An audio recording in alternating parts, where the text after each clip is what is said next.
Hello friends, welcome to home food zone. இன்றைக்கி இந்த வீடியோவில் ரொம்ப சிம்பிளான நல்ல ஹெல்த்தியான ஒரு சைட் டிஷ். சப்பாத்தி எல்லாத்துக்குமே நல்லாயிருக்கும், இட்லி தோசைக்கு கூட நல்லாயிருக்கும், சாதத்துக்கும் நல்ல காம்பினேஷனாக இருக்கும். இதை எப்படி சேர்ந்து பார்க்கலாம். இது செய்கிறதுக்கு நல்ல ஒரு மண்சட்டி இல்லைனா இரும்பு கடாய் எடுத்துக்கோங்க. இதில் நல்லா ஒரு டேபிள் ஸ்பூன் அளவு எண்ணெய் சேர்த்துட்டு 3/4 கப் அளவுக்கு கருப்பு உளுந்து, தோலோடு இருக்கிறது உளுந்து சேர்த்துக்கோங்க. சேர்த்துட்டு லோ ஃப்ளேமில் வச்சு வறுத்து எடுத்துக்கலாம். ஒரு 4லேருந்து 5 நிமிஷம் வரைக்கும் கூட டைம் எடுக்கும். நல்லா சிம்மில் வச்சு நல்லா மொறுன்னு நல்லா வாசம் வர வரைக்கும் வறுத்து எடுத்துக்கணும். நார்மலாக நம்ம நான்ஸ்டிக் பேனில் வறுக்கிறத விட இந்த மாதிரி மண் சட்டியிலையோ இல்லை இரும்பு கடாயிலையோ வறுத்து எடுத்தோம்னா இன்னும் டேஸ்ட் ரொம்ப நல்லாயிருக்கும்.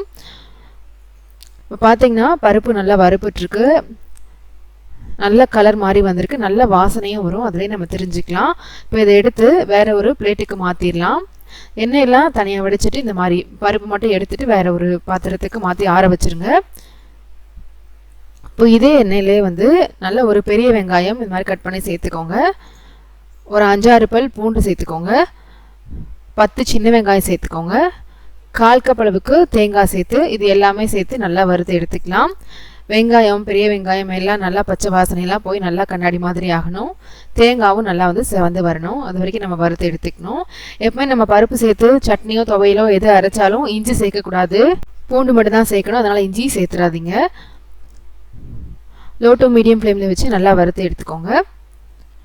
இப்போ பார்த்தீங்கன்னா வெங்காயம், தேங்காய் எல்லாமே நல்லா வறுப்பட்டுருக்கு. இப்போ இந்த ஸ்டேஜில் இதை எடுத்து தனியாக ஒரு பிளேட்டுக்கு மாற்றி நல்லா ஆற வச்சுக்கலாம்.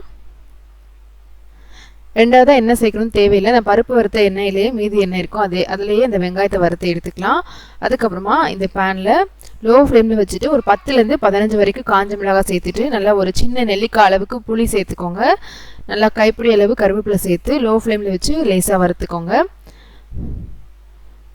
இப்போ ஸ்டவ் ஆஃப் பண்ணிவிட்டு இதையும் எடுத்து நல்லா ஆற வச்சிடலாம். இது எல்லாமே நல்லா ஆறினதுக்கப்புறமா நம்ம அரைச்சி எடுக்கணும்.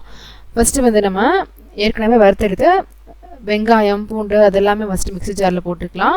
கூடவே காஞ்ச மிளகாய், புளி எல்லாத்தையும் சேர்த்துட்டு இதை முதல்ல அரைச்சிக்கலாம். அரைச்சிட்டு அதுக்கப்புறமா நம்ம உளுந்து போட்டு அரைக்கணும். இப்போ இதில் தண்ணி தேவைப்பட்டால் கொஞ்சமாக சேர்த்து நல்லா இந்த மாதிரி கட்டியாக நல்லா சாஃப்டாக அரைச்சி எடுத்துக்கோங்க. இப்போ இதில் நம்ம ஏற்கனவே வறுத்து எடுத்து வச்சுருக்கிற இந்த கருப்பு உளுந்தை சேர்த்துக்கலாம். இப்போவும் அரைக்கும் போது தண்ணி தேவைப்பட்டதுன்னா கொஞ்சமாக ஊற்றி அரைச்சிக்கலாம். உப்பு தேவையான அளவு சேர்த்து நல்லா அரைச்சிக்கோங்க.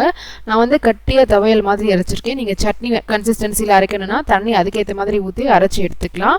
உங்களோட விருப்பம் தான், நீங்கள் எதுக்காக செய்கிறீங்களோ அந்த மாதிரி கன்சிஸ்டன்சி வச்சுக்கலாம். நீங்கள் இட்லிக்குன்னா கொஞ்சம் தண்ணியாக அரைச்சிக்கலாம். தோசைக்கு சப்பாத்திக்குன்னா அந்த மாதிரி கட்டியாக அரைக்கணும். இப்போ இதை ஒரு பவுலில் மாற்றிட்டு இது தாளிக்கிறதுக்காக ஒரு பேனை சூடு பண்ணிவிட்டு ஒரு டேபிள் ஸ்பூன் எண்ணெய் சேர்த்துட்டு 1 டீஸ்பூன் கடுகு உளுந்தம் பருப்பு சேர்த்துக்கோங்க. கடுகு நல்லா பொரிஞ்சு வந்ததும் கொஞ்சம் ஃப்ரெஷ்ஷான கருவேப்பிலை சேர்த்துக்கோங்க. 2-3 காஞ்ச மிளகாய் உடைச்சு சேர்த்துக்கோங்க. நல்லா அந்த தாளிச்சதை எடுத்து அப்படியே நம்ம ஏற்கனவே அரைச்சி வச்சுக்கலாம் சட்னியோடு சேர்த்து நல்லா ஒரு தடவை மிக்ஸ் பண்ணிவிட்டு சர்வ் பண்ணலாம். ரொம்ப நல்லாயிருக்கும். சூடான சாதத்தோட போட்டு சாப்பிட்றதுக்கு ரொம்ப நல்லாயிருக்கும். சப்பாத்திக்கு அதே மாதிரி இட்லி தோசைக்கும் நல்ல காம்பினேஷனாக இருக்கும். கண்டிப்பாக இதே மாதிரி நீங்களும் செஞ்சு பாருங்கள். இந்த ரெசிபி உங்களுக்கு பிடிச்சிருந்ததுன்னா லைக் பண்ணுங்கள், ஷேர் பண்ணுங்கள், கமெண்ட் பண்ணுங்கள். கண்டிப்பாக ஹோம் ஃபுட் ஜோனுக்கு சப்ஸ்கிரைப் பண்ண மறக்காதீங்க. நாளைக்கு இதே மாதிரி ஒரு நல்ல ரெசிபியோட உங்களை மீட் பண்ணுறேன். அது வரைக்கும் பாய்.